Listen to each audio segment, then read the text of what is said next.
বরং সৌদি আরবের সংবিধানের নাম হলো আল্লাহর কোরআন। লিল্লাহি তাকবীর। সৌদি আরবের সংবিধান হলো আল্লাহর কোরআন। এই কোরআনের আলোকে সৌদি আরব পরিচালনা হয়।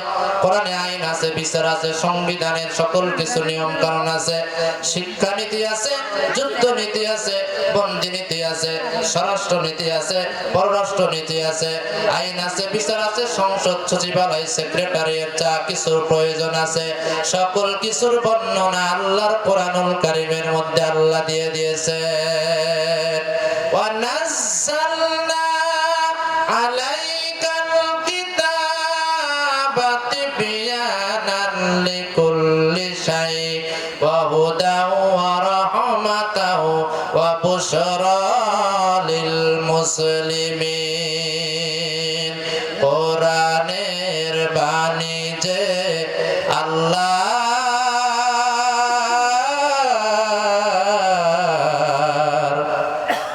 আমাকে করেছে ব্যাকুল, আমাকে করেছে ব্যাকুল। সকল যুগের মানুষ জানে কি সুদায় আছে আল কোরআনে। সকল যুগের মানুষ জানে কি সুদায় আছে আল কোরআনে।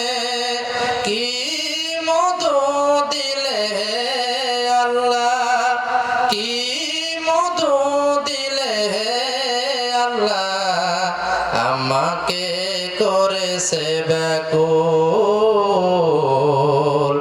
আমাকে করেছে ব্যাকুল।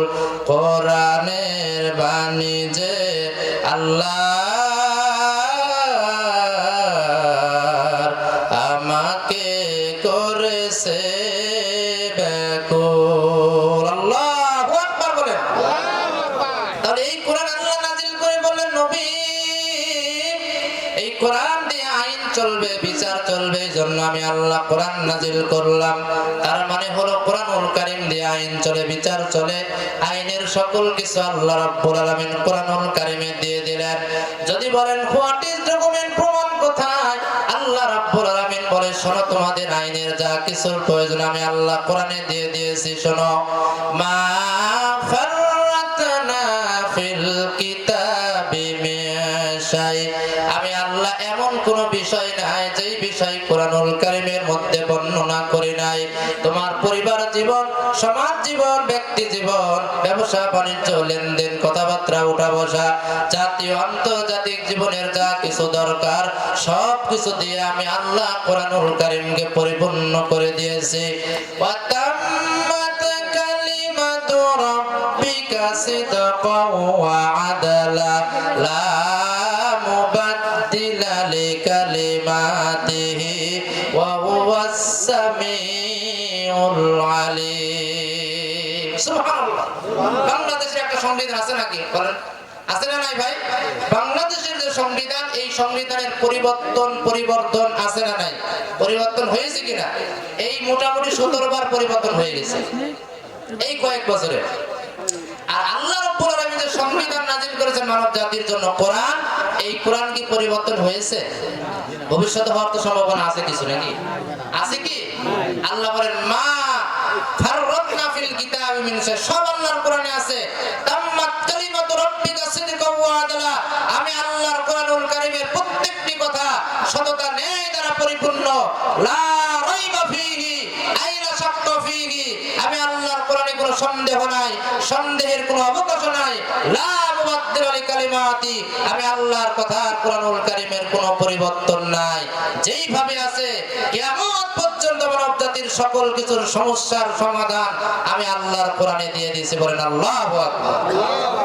সেই কোরআন থেকে আজকে আমরা দূরে সরে মানবরচিত তন্ত্র মন্ত্র আইনের পেছনে ছুটে যদি শান্তি চাই, আল্লাহ রাব্বুল আলামিন বলেন না না, শান্তি পাওয়া সম্ভব নয়।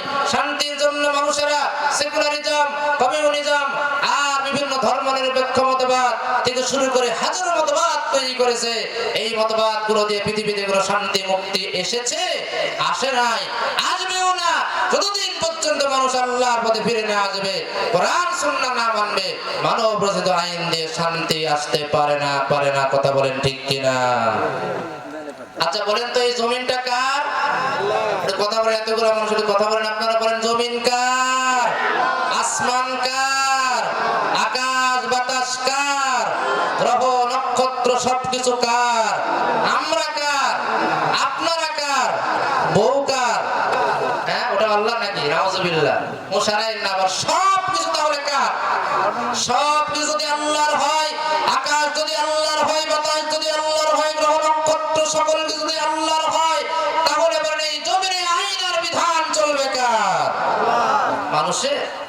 সব আল্লাহ, আর আইন চলবে দুলা ভাইয়ের নাকি? অত সোজা না। আল্লাহ রাব্বুল আলামিন বলেন, শোনো, আলা লাহুল খালকু ওয়াল আমরু ফাতাবারাকাল্লাহু রাব্বুল আলামিন। আকাশ জমিন আমি আল্লাহ, মানুষেরা আমি আল্লাহ, সকল কিছু আমি আল্লাহ রাব্বুল আলামিনের। সুতরাং আইন আর বিধানও চলবে আমি আল্লাহর, মানুষের তৈরি করা কোনো আইন চলতে পারে না। মানুষের তৈরি করা আইন দিয়ে মানুষ চলেছে, শান্তি দিতে পারে নাই, মুক্তি দিতে পারে নাই।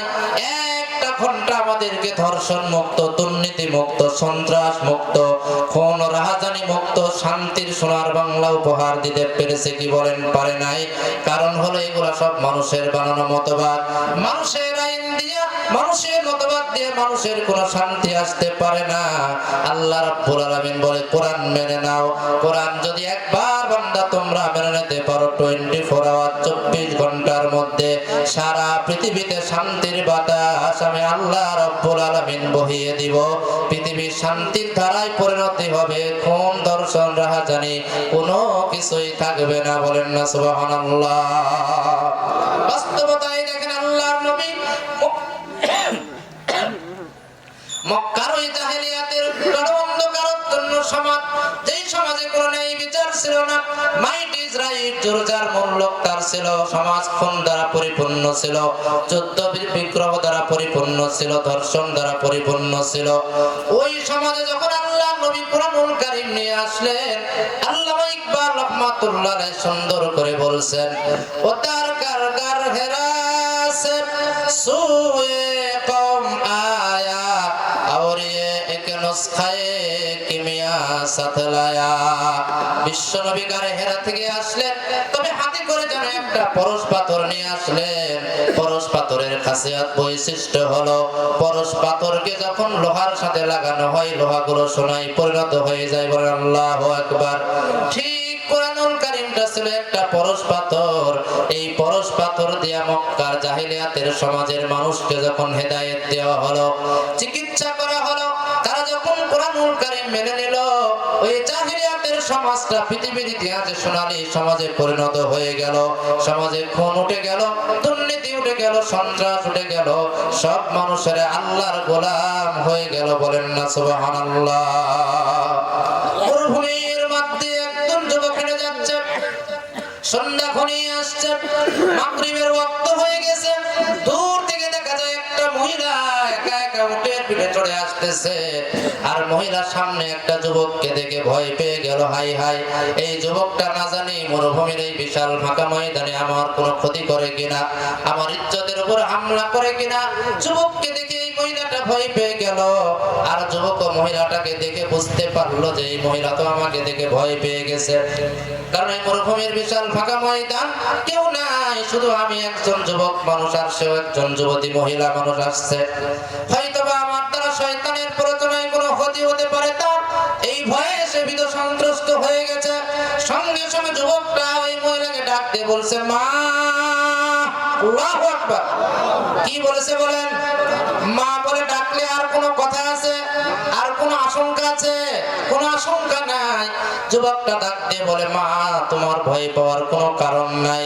এই মরুভূমির ফাঁকা ময়দানে আমি তোমার কোনো ক্ষতি করব না, কারণ আমি মুসলমান, আমি ইসলাম মেনে চলি, কোরআন মেনে চলি, আমি একমাত্র ভয় করি আমার আল্লাহকে। বলেন সুবহানাল্লাহ। এই যুবক ডাক দিয়ে বলে, বলো তুমি কোথায় যাবে, কোন জায়গায় তুমি যাবে, সেই ঠিকানাটা আমাকে বলো। তোমার তোমার গোত্রতে আমি তোমাকে রেখে চলে